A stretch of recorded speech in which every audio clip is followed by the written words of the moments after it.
Olá, gente, tudo bem? Eu sou a professora Gislaine e hoje eu estou aqui para falar com vocês sobre análise sensorial na produção de alimentos. Vamos começar essa jornada? Bom, para começar, o que a gente vai falar nessa aula? Sobre as análises em alimentos, uma breve relembrada, sobre o que é análise sensorial, como é a atuação dos 5 sentidos nesse tipo de análise, onde a análise sensorial pode ser aplicada e alguns materiais para quem quiser ler um pouco mais sobre esse assunto. Bom, as análises de alimentos, elas são fundamentais para a manutenção da qualidade, da padronização dos alimentos e também para assegurar a segurança do consumidor.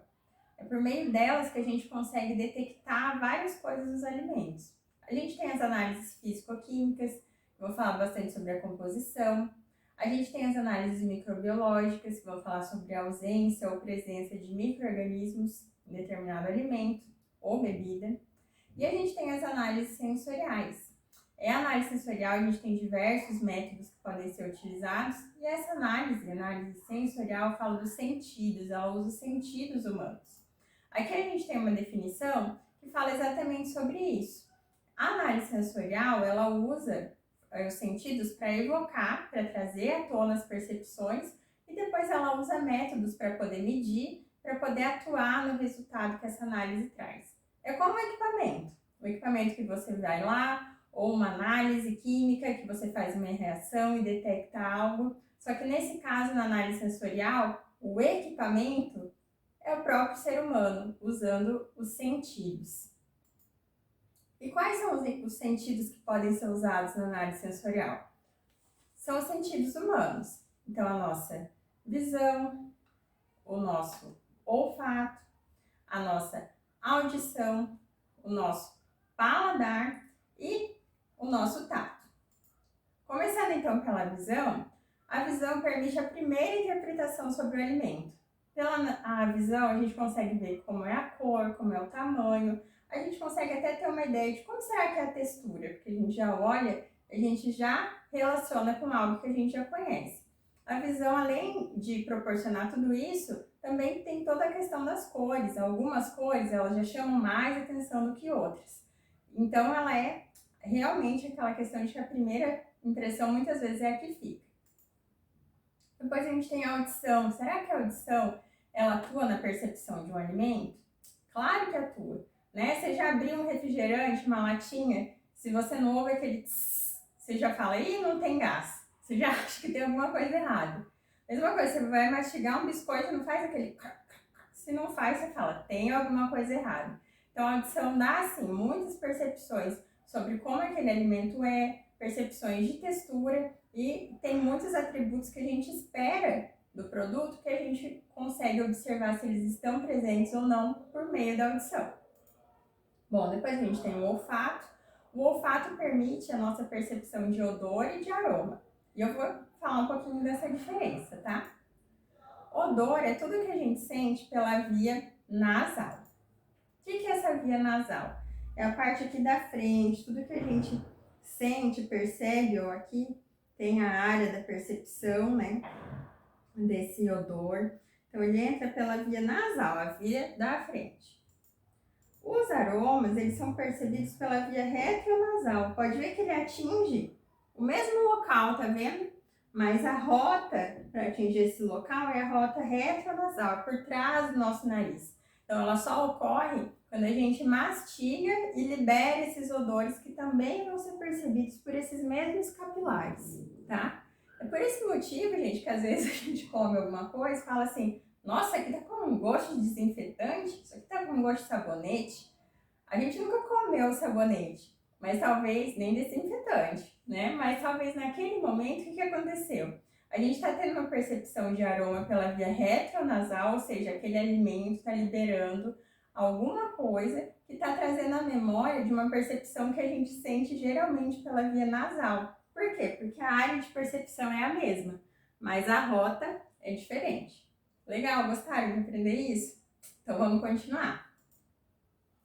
O próximo sentido que a gente vai falar é o paladar. Então, por meio do paladar, a gente consegue ter uma percepção completa do alimento. A gente tem as papilas gustativas, que vão fazer com que a gente consiga perceber os gostos básicos, que são salgado, doce, ácido, umami e amargo, e também aquelas percepções mais complexas, tudo que compõe o sabor de um alimento.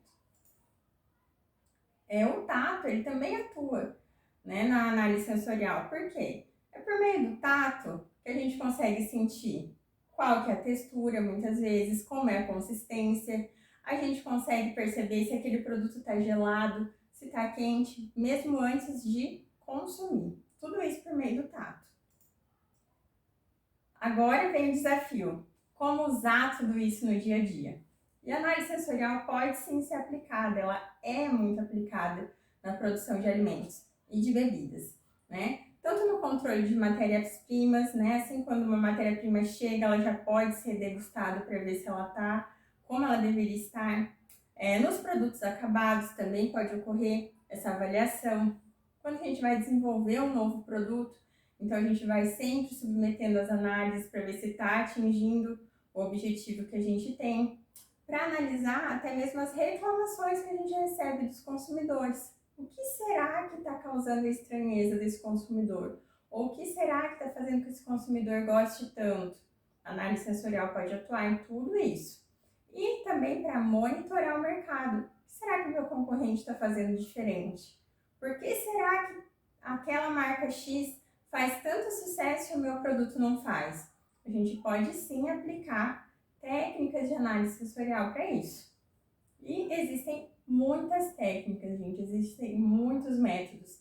Métodos comparativos, métodos para a gente ver a percepção global do consumidor, métodos que exigem que o degustador seja treinado ou não treinado, métodos que podem ser feitos em conjuntos, métodos que vão precisar de um ambiente específico, métodos em que o degustador vai ter que estar isolado. Gente, é uma infinidade de coisas. Depois vem também toda a parte de aplicação estatística em cima desses dados, para que a gente possa ter certeza que a gente está como se fosse limpando todas essas percepções e transformando elas em dados, em algo palpável que pode ser usado para uma decisão.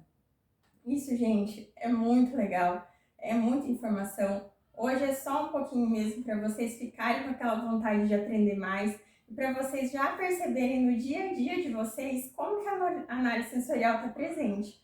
Não é uma coisa só aqui do nosso curso, não. É uma coisa da vida. Bom, para quem quiser estudar um pouquinho mais, aprender um pouquinho mais, estou deixando essa sugestão desses 2 livros. São livros ótimos, vão falar bastante sobre métodos diferentes, sobre formas de aplicar. Talvez não seja para agora, vocês não já vão sair aplicando todos esses métodos, mas tá aí para quem quiser já aprender, já quem for curioso e quiser saber mais. Vocês vão gostar, com certeza. E aqui também alguns materiais sobre normas, gente, porque a análise sensorial, sabia que ela tem até normas ISO que falam sobre ela, sim? Até as normas ISO falam sobre análise sensorial, então aqui estão algumas delas. A gente tem uma norma que fala só sobre vocabulário, outra que fala sobre só como a gente deve agir para selecionar, para treinar, para monitorar quem são os avaliadores, né, os degustadores que a gente tem para análise sensorial. E a gente tem até uma norma ISO para quando a gente vai fazer projetos de ambiente de análise sensorial. Bacana, né? Isso aí é muita coisa e a gente, como eu falei, vai falando no decorrer do curso, tá bom?